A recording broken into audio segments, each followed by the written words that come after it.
Lionel Messi is regarded as the GOAT, greatest of all time in football. He has been performing at the top level for more than 16 years. Even when Lionel Messi is having a bad day in front of the goal, he poses a threat to opponents with his playmaking skills and extraordinary passing. Many opposing managers tactically plan to set up their teams to stop Messi, but that's easier said than done. Messi has embarrassed many great teams with his sheer brilliance. Pep Guardiola is a Messi admirer, and he won the treble with Barcelona, having Messi as his main man. Even Pep said that he does not know how to stop Messi. He stated that none can stop Messi's magic when he is at his best. Stopping Messi from scoring and assisting goals has always been a mystery. When he does not have the ball, he is always scanning the field and planning his next move, identifying the opposition's positioning in relation to his teammates so he can create mind-blowing plays. 7-time Ballon d'Or winner, more than any footballer, Lionel Messi has dissected many tactical plans by some great managers in his career which were meant to stop him. There are no straightforward ways of stopping Messi. Giorgio Chiellini, one of the greatest Italian defenders, confessed,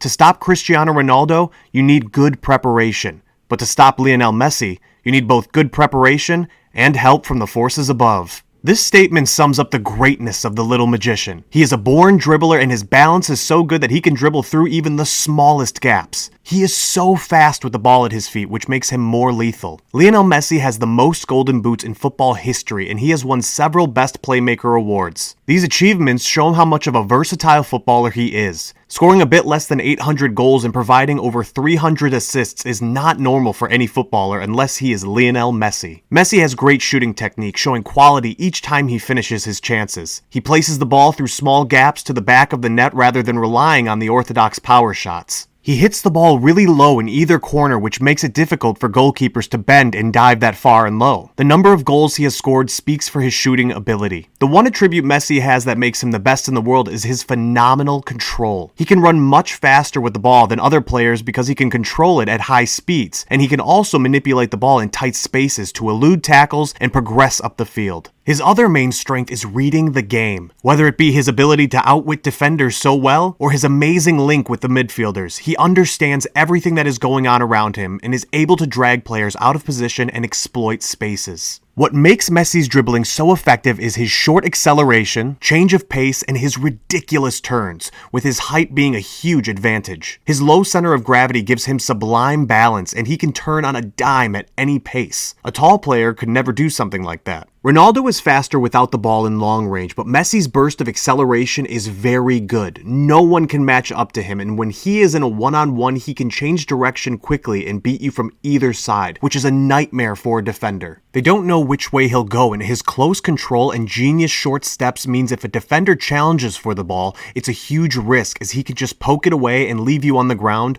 or the defender might end up fouling him. Former Real Madrid defender Rafael Varane stopped Messi for several games because he was tall and fast and reacted well to Messi's accelerations. And most importantly, he was intelligent and planned everything perfectly. Although Messi still found some ways against him, Varane did a pretty good job overall. He gave Messi the space to go left and shoot with his stronger foot, and when Messi went on his left for the shot, Varane beat him for pace there and dispossessed him since Varane is one of the fastest defenders. Man-marking Messi can keep him quiet for some time, but this strategy rarely works. That being said, some found success when teams used a centered defensive midfielder to limit Messi from touching the ball. Messi has scored a lot of solo goals throughout his career where 2 to 3 men were marking him, but he dribbled past them and in no time the ball was in the back of the net. For example, in his iconic goal against Athletic Bilbao in the Copa del Rey final in 2015, he dribbled past 4 players with ease and finished perfectly. The same was the case with his iconic goal against Getafe FC at the age of 17. This was the time when everyone knew that this lad was going to rule the footballing world if he avoided injuries and proved everyone right. Some managers tried to stop Messi by using a right-footed left back, so whenever Messi cut inside from the right to take a shot or to pass with his left foot,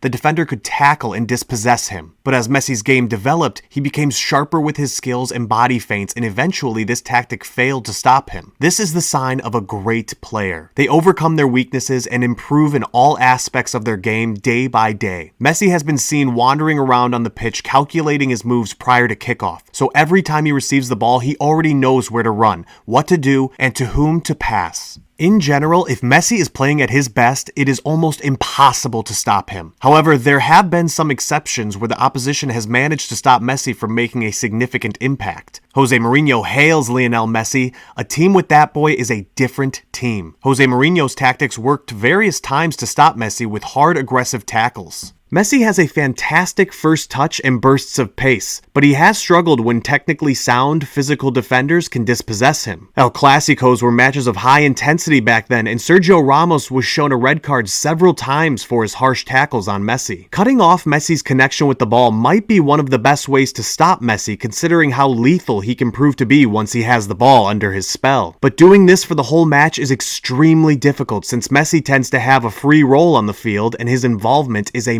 must. Game plan for managers: Messi, ensure he does not get the ball. If he does get on the ball, stop that run, the pass, the through ball. Force Messi to go deeper to get the ball and force him away from the goal. But looking at his long balls and playmaking abilities, he has shown time and again throughout his career that he can provide devastating passes from anywhere on the pitch. Intercepting his passes might work for the opposing team, as this sounds easy and simple, but it's very difficult due to Messi's ability to place the ball perfectly out of reach for defenders and in stride for his teammates. Effectively, when playing against Messi, you are playing a man down the entire game. Messi usually links up with some of his teammates more, as he used to link up with Iniesta and Xavi and now Verratti and Neymar. He often uses them to his advantage, playing a 1-2 with them or creating third-man runs from deep. Marking his link-up players will affect his overall game because he will have to pull something extraordinary alone in this scenario. In other words, this will limit his plays and will cut his supply. Parking the bus against Barcelona's team to stop Messi has proved to be successful sometimes, though the offside trap cannot be implemented, as we saw in Barcelona's 3-0 loss against Juventus in 2017.